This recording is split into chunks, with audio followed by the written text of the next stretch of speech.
Now, could passive income be from owning properties? I would completely do this. House hacking. Always make more money when you're buying stuff that other people aren't buying, and then it goes up in value. Right. Right?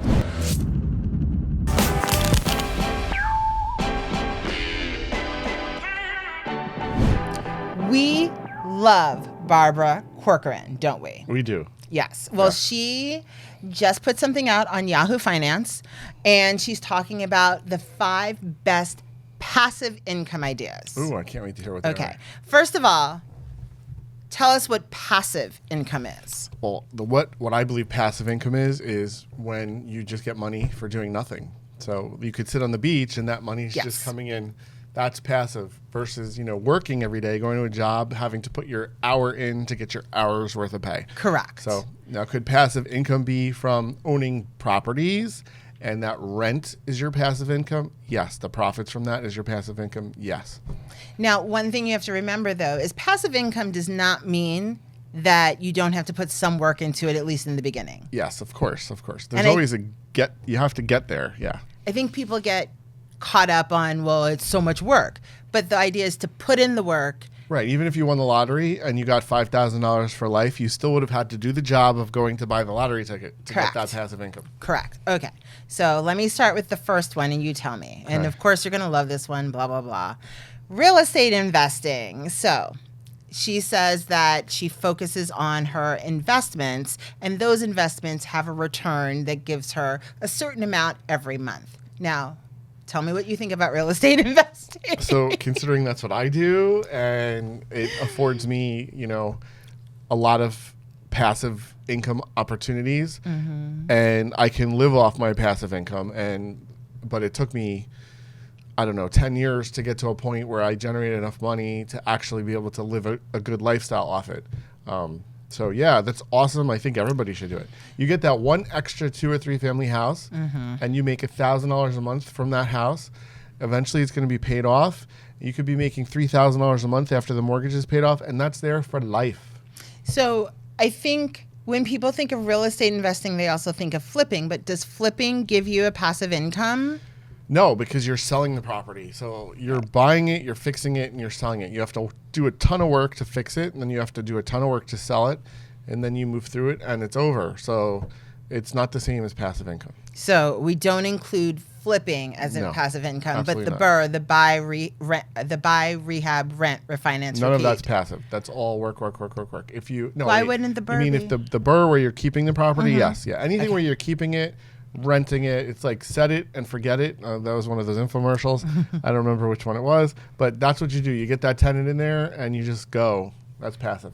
So the next one that she has, growing through leverage. So I don't believe that this is actually a passive, but it's a way to get more property. So she's talking about the BRRRR, where you are pulling money out. So this is a great question. I actually just explained this to my son the other day, and I was explaining to him that you can have one property and you can pay that property off. And let's say that property appreciates at $10,000 a year, okay? So you're making a $10,000 appreciation every year. If you leverage that property instead of paying it off and you buy 5 properties, okay, and you're having a mortgage on each property, so now you're making $5,000 from the property because of the mortgage instead of the 10, but now you have 5 properties. So 5 times 5 is 25. So now you're making $25,000 a month. Correct. As opposed to the $10,000 a month from that one property. That's what leveraging it is. And when you have multiple properties, and you can do that, it's really the way to go. There's unlimited growth potential. Everything appreciates in theory. The rents go up, and you just keep making more money. So I love it. That's what I do. She says that she learned this method from Robert Kiyosaki, whatever his last name. Rich Dad, yeah. Poor Dad. My first real estate book, my favorite book. I actually bought that book for my son and one of his best friends. Did they read it? They have not read it yet. Oh, of course not. They just think money grows on trees. But yeah. I brought The Catcher in the Rye for my son. He hasn't read it either. So the next one, she says, and this is passive, which I love this one. And if I was young and single and ready to mingle, I would completely do this. House hacking. What is house hacking? So house hacking is when you buy a house and you rent the rooms in the house while you're living in it. I think that's great if you're a kid and you're,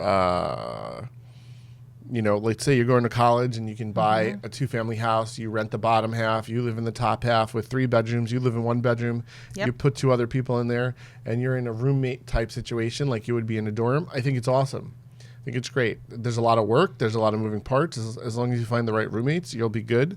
But yeah, that's a great way to make money. But you can also, what's her name? One of our agents, she actually bought a house and now she has them. She has 2 apartments. Yep. So she's in one apartment and the other person's in the other apartment. So it's the same thing. Yeah, similar. You don't need to have roommates. You don't need to facts of life it. To me, it's more about going that extra step. But yeah, that's just. You're living somewhere and using that as income. It's a good step. It's a great way for new people to get in, because if someone wants to move out of their house, they can go and get an FHA loan with 3% down, and they can buy something, but they have to live there. So great way to start. Had I really known about that when I was first starting out, I probably would have done that. I bought a foreclosure instead, single family. But if I bought a couple multifamilies, it would have been so much easier to just keep building it, because you can use the program over and over again and just keep going. See, I think once you have kids, that's so hard to do. Yes. That's so hard to do. Kids and a wife makes everything harder. I don't have a wife, but the husband part, same difference. Okay, now, you did this as well. So you and Barbara... We're buddies. Yeah. Even though I haven't met her. Maybe one day, Barbara, I'll meet you. Same wavelength. Yeah. But she says, look into emerging or gentrifying or renewing areas. And you did that with Hackensack. So Hackensack used to be the pinnacle of Bergen County, New Jersey. And then it had sort of like a downfall. Yes. And now it's on the way back up. Before, when it was here on the way back up, you got into Hackensack. So you always make more money when you're buying stuff that other people aren't buying, and then it goes up in value. Right. So when people bought Bitcoin and no one else was buying it, and then all of a sudden, ba-boom, and they had these coins and they were worth millions of dollars, whatever. So same goes for real estate. If you can find an area that is not doing well, but has the right ingredients. So let's talk about ingredients, like the right population. So if you're in a city with 50,000 people and there's 3 blocks in the middle of that city that are shitty, and you're like, but there's so much people here, there's so much income here, what's wrong with these 3 blocks? And you can get in there and then you can help turn it around. That's called the revitalization or the gentrification or whatever effort. And you get involved, and that's where you're going to make big money. It's just like a value add, except you're not value adding, so to speak, the property, you're value adding the area. So I did that. I got involved with the council of the town. We changed the zoning laws, and we just took off. And the value by doing something that is double or triple what it could be if you're going into an area that's already done.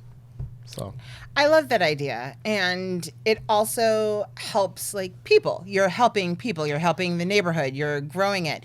You got involved with the Business Improvement District, Special Improvement District. You can get involved with the council. I mean, there's so many ways for you really to put your mark on an area if you're going into an emerging market. And it also makes it more fun because you're building something. So you're not just building your buildings or building your properties. You're building an environment. You're changing community, and you get to meet so many people. It's a great way to make money. Barbara said that she invested in Brooklyn long before it was Brooklyn. Now that's New York, so Brooklyn has always been Brooklyn. Sure. But she said when people weren't going from Manhattan to Brooklyn, she was investing in Brooklyn before. And now, obviously, Brooklyn is even more expensive than Manhattan for some things. Crazy prices, yeah.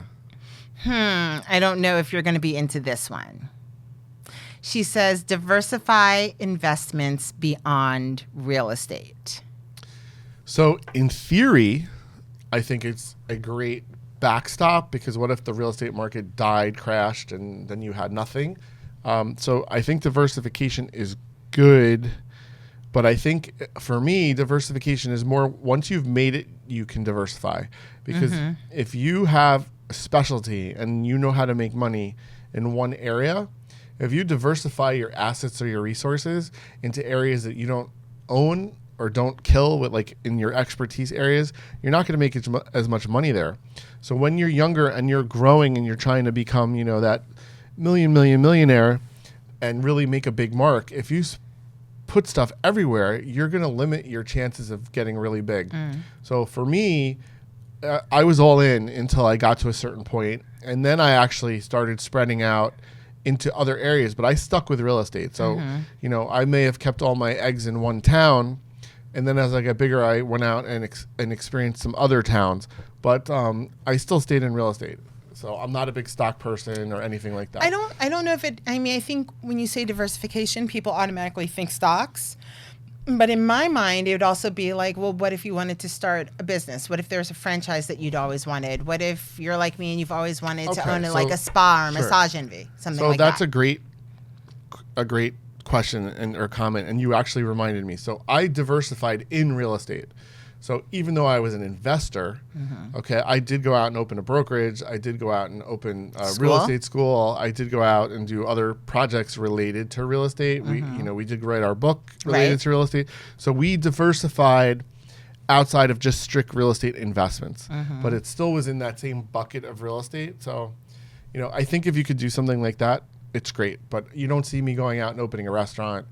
My wife wants to open a flower shop. I haven't jumped on that bandwagon. Oh my God, I think that would be awesome. Yeah, probably for her. But then, it's just, I don't need that. Like, I like to keep it in an area where I know what I'm doing. Real Estate Investment Made Simple. There you go. That is the name of our book. And all of these things, we go into detail, into house hacking, into leverage. We actually give formulas. Real Estate Investing Made Simple, you can get it at Barnes & Noble, on Amazon, everywhere. So everyone should comment, go buy the book. Maybe we can get Barbara Corcoran to read our book. Oh my goodness. If she would read our book and give our stamp of approval, I think she's amazing. I just like her comments to be like, Eric, if you did this differently, you would be further over here. So I mean, she is definitely a trailblazer and an iconic woman. So I love her. Yes, agreed. Thanks for watching this episode. Now, don't forget to like, subscribe, and leave a comment. And we'll see you next time.